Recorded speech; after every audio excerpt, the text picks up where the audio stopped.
یہ واقعی میں 2% کی یا شاید اس سے بھی کم کی عورتیں ہیں جو سڑکوں پر اپنی آوارگی کے نشے کو پورا کرتی پھر رہی ہیں، لیکن انتہا تو یہ ہے کہ اب ان کی غلیظ زبانیں ڈائریکٹ نبی کریم صلی اللہ علیہ وآلہ وسلم کی گستاخی پر چل پڑی ہیں۔ کیا اب بھی کسی کو شک ہے کہ فیمنزم کس گھٹیا ڈرامے کا نام ہے؟ یہ عورت مارچ کے نام پر اسلام کو نشانہ بناتے آئے ہیں اور اب نبی محترم صلی اللہ علیہ وسلم کی ذات تک پہنچ گئے ہیں۔ یہ تو اس ریاست میں کیا جا رہا ہے جو اسلام نافذ کرنے کے لیے بنائی گئی تھی۔ آپ خواتین کے حقوق کی بات کرتی ہیں، آپ خواتین ہیں؟ ارے نہیں، آپ حیوانات ہیں جو اپنے ہی نبی کی گستاخی پر اتر آئی ہیں۔ میں آپ کو بتاتی ہوں خواتین کون تھی اور کیا کر گئی ہیں جو اب لنڈے کی لبرل سوچ بھی نہیں سکتی۔ سیدہ ہاجرہ جو کہ ایک شہزادی تھی، ایک بادشاہ کی بیٹی تھی، شوہر کی اطاعت کی، جنگل و بیاباں میں آ رکی اور پورا شہر ایک اکیلی خاتون کی وجہ سے بسا۔ اسی خاتون کی سنت کو آج میری امت کے مرد پورا کرتے ہیں اور رہتی دنیا تک کرتے رہیں گے۔ یہ وہی شہزادی تھی جنہوں نے بیٹے کی بنا وسائل کے وہ تربیت کی کہ بیٹا پوری زندگی میں باپ سے صرف 4 مرتبہ ملتا ہے، لیکن اطاعت ایسی ہے کہ باپ کے خواب کی تعبیر کو خود پورا کرتے ہوئے ذبح ہونا چاہتا ہے۔ ملکہ آسیہ فرعون الوقت کی بیوی، واللہ کیا جرت مند خاتون تھی۔ شوہر خود کو خدا کہتا ہے اور وہ ایک خدا کی عبادت کا اعلان کرتی ہیں اور فرعون کی تمام تر تکلیفیں برداشت کرتی ہیں مگر شوہر کے حقوق برابر ادا کرتی ہیں۔ مکہ کی کامیاب اور امیر ترین تاجر خاتون سیدہ خدیجہ، دا بزنس وومن، شوہر کی محبت اور رضا پر اپنا سارا مال خرچ کر دیتی ہیں اور شوہر کے ساتھ مہینوں فکر میں گزارتی ہیں۔ وہی سیدہ خدیجہ جو شوہر کو یکسوئی اور تنہائی کے لیے کئی دنوں کے لیے کھانے پینے کا سامان غار میں مہیا کر کے آتی ہیں اور سارے گھر اور بچوں کی ذمہ داریاں خود سنبھالتی ہیں۔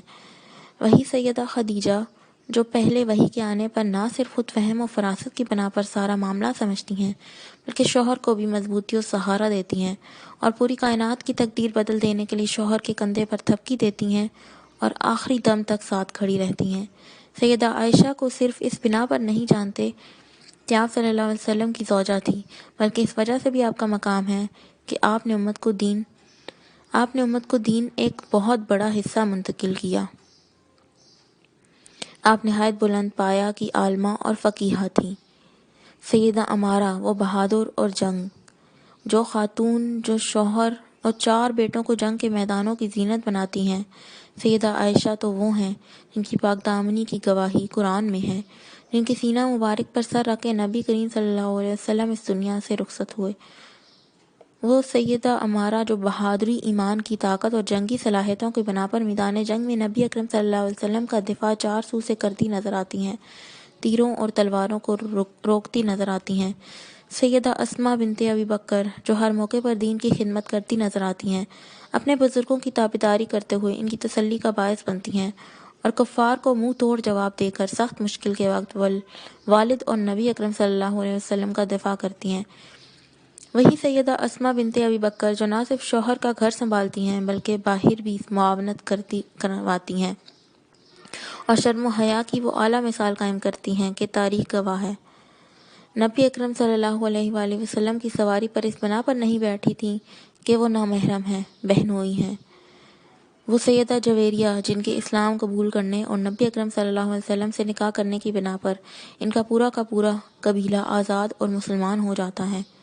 سیدہ اسماء بنت امیس وہ خاتون ہیں جو دوہری ہجرت کرنے کا اعزاز رکھتی ہیں اور جعفر بن طیار خلیفہ اول ابو بکر صدیق رضی اللہ تعالیٰ عنہ اور خلیفہ چہارم جناب علی کی زوجیت میں رہتی ہیں، اپنی باکمال فہم و فراست اور صلاحیتوں سے اپنے شوہر کو ہر دور میں فائدہ پہنچاتی ہیں، گھریلو اور کاروباری معاملات سے لے کر خلافت جیسے معاملے میں بھی ان کا ساتھ دیتی ہیں۔ وہ کیا ہی بہادر خاتون نائلہ تھی کہ شوہر جو کہ خلیفہ سوم تھے ان کے لیے اپنی انگلیاں کٹوا دی اور تاریخ میں ہمیشہ کے لیے زندہ ہو گئی۔ آخر کون تھی وہ رابعہ بصری کہ آج اتنی صدیاں گزر جانے کے بعد بھی ان کا نام نہ صرف زندہ ہے بلکہ نہایت ادب و احترام سے لیا جاتا ہے۔ ان کے علم سے بڑے بڑے عالم فیض یاب ہوئے۔ خلافت اسلامیہ کے بعد سب سے بڑی خلافت خلافت عثمانیہ تھی۔ خلافت اسلامیہ کے بعد سب سے بڑی خلافت خلافت عثمانیہ تھی۔ اس کی تاریخ بھی ہے شمار بہادر اور جرت مند خواتین سے بھری ہوئی ہے۔ وہ ایک خاتون ہی تھی جس نے ارطغرل جیسا بیٹا قوم کو دیا، جس نے امت کی تقدیر بدل دی۔ وہ بیلا خاتون جو کہ بلند پایا عالم کی بیٹی اور خود بھی عالمہ ہونے کی بنا پر شوہر کو اس قدر سپورٹ کرتی ہیں کہ شوہر خلافت عثمانیہ کی سلطنت کی بنیاد ڈالتا ہے اور ان کی گود سے اسلام ایک نیا موڑ لیتا ہے۔ سلطان صلاح الدین ایوبی بھی ایک خاتون کی تربیت یافتہ تھے کہ جن کے نام سے کفر پر لرزہ طاری ہو جاتا تھا۔ اصحاء الکتاب بعد کتاب اللہ کی کتاب قرآن کے بعد تمام کتابوں میں سے صحیح ترین کتاب صحیح بخاری کے مؤلف کی والدہ بھی ایک خاتون ہی تھی جنہوں نے اکیلی محنت کی اور امت کو امام بخاری جیسا محدث دیا۔ کیا کمال کی خواتین تھی محدثین کی مائیں کہ اکثر تنہا اولاد کی تعلیم و تربیت کی ذمہ داری پوری کرتی نظر آتی ہیں۔ جناب عبد القادر جیلانی رحمۃ اللہ علیہ کو کون نہیں جانتا؟ بتائیں کیا سکھایا تھا ان کو ان کی والدہ نے کہ جس وجہ سے لوگوں کی زندگیاں بدل گئیں، کہ ایک بچے کی تربیت دیکھ کر ڈاکو اپنا پیشہ چھوڑ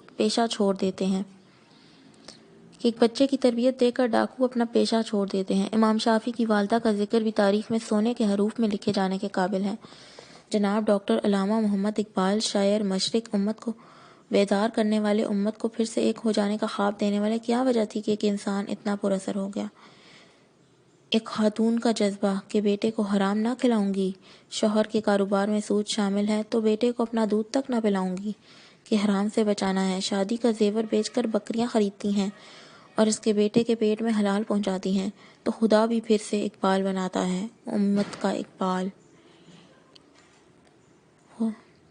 آج ہی کے دور میں دیکھ لیں، وہ بہت کمال خواتین ہیں جو ون مین آف آرمی کی طرح اکیلی پورے معاشرے کی جہالت کے خلاف علم کا محاذ برپا کیے ہوئے ہیں، نہ صرف اپنے ملک کو بلکہ پوری دنیا کو علم کے اندھیروں سے نکال رہی ہیں۔ ڈاکٹر فرحت ہاشمی، ڈاکٹر نگہت ہاشمی اور ان جیسی اور بھی خواتین۔ جناب ہماری تاریخ حقیقی خواتین سے بھری پڑی ہے، جن میں سے چند ایک کی جھلکیاں آپ کے سامنے رکھی گئی ہیں، جن کی کاوش سے تاریخ اور تقدیر دونوں بدلی ہیں۔ خودآرا با مقصد بنیں، خود کو ضائع مت کریں۔ انویسٹنٹ تھاٹس والیوں بے مقصد بند ذہن والیوں کے پیچھے مت چلیں۔ تاریخ پڑھیں، قرآن و حدیث کا علم جانیں، امت کو نئی امنگ دیں، نئی نسل کی تربیت کا بیڑا اٹھائیں۔ آئیں مل کر با مقصد زندگی کی بنیاد رکھیں۔ فیشن اور برانڈز سے نکل کر خود کو تراشیں۔ آپ بھی ہیرا ہو سکتی ہیں، آپ بھی باکمال ہو سکتی ہیں۔